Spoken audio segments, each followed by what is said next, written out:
From a young age, I've always been a bit different, not in a psychotic or demonic way, just unique.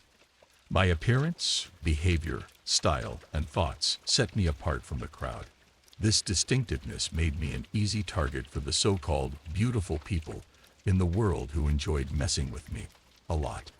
Back in my youth, their taunts used to get under my skin, but as I've grown older, I've learned to brush them off. Now I simply shrug it off and think, screw 'em. They won't matter in the long run. My romantic life hasn't been a walk in the park either. After numerous failed relationships, I found myself alone, friendless, and living in a rundown 20-year-old trailer that I was renting from a distant acquaintance. The details of my trailer arrangement don't really matter.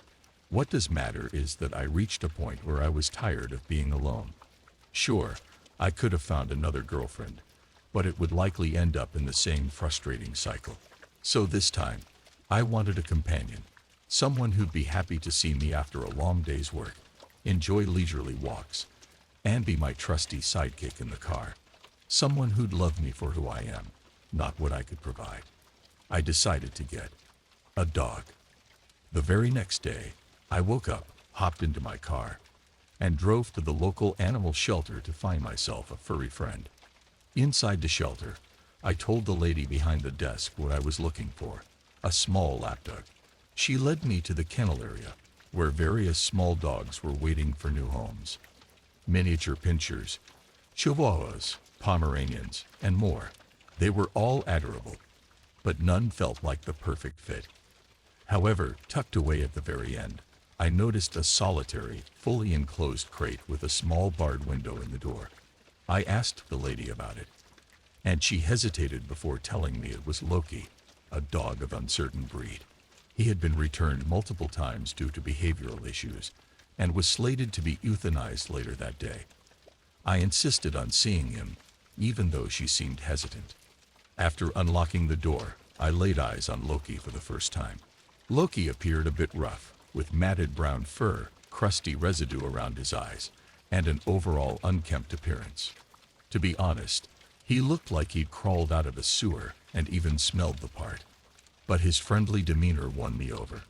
He bounded out of the crate, jumped up for me to pick him up, and lavished me with affection, wagging his tail and making a big fuss.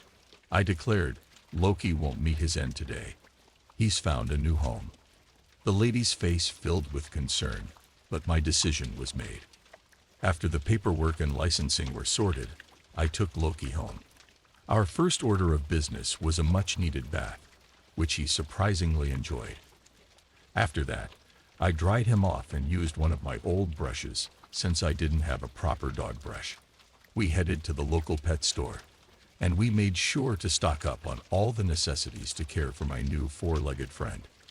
Our drive back home started out uneventful until we reached the trailer park where I lived. As we passed the old playground, I hesitated, feeling a strange inkling to avoid it. But exhaustion got the better of me, and we walked through it. There, I encountered two unfamiliar men in black hoodies, one on a swing and the other on a slide. One of them asked if they could pet Loki, and I agreed. As one of the men bent down to pet him, I heard the unnerving sound of the gun being cocked and felt the cold barrel pressing against the back of my neck. The man on the slide demanded my money, threatening my life. What happened next took me completely by surprise. Loki's eyes suddenly turned bright red, and he skipped the usual growling and clawing, lunging straight for the man with the gun. He sank his teeth into the assailant's neck, unleashing a ferocious attack that left a bloody, gruesome scene. The other man fled in terror, while Loki protected me and exacted retribution. I watched in shock and awe as Loki defended me. When the attacker took his last breath, Loki stepped back to his cheerful self, as if nothing had happened. I hugged him, grateful for his protection. I rushed Loki home, cleaned him up, and rewarded him with a big steak, raw, just the way he liked it. That night, I slept soundly with Loki by my side. The next day, the park was swarming with homicide detectives and police officers, investigating the gruesome scene. My neighbor, Mrs. Patterson, was the one who discovered the body, and the sight had left her deeply shaken. When the police came to my door, I claimed to have seen nothing, and Loki was on his best behavior, napping in the living room.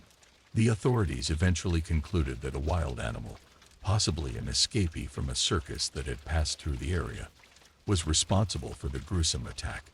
This explanation provided closure to the investigation. Loki and I have formed an unbreakable bond since that fateful night. He's found a loving home, and I have found a loyal protector. So, to all those who have wronged me in the past, I haven't forgotten, and neither has Loki.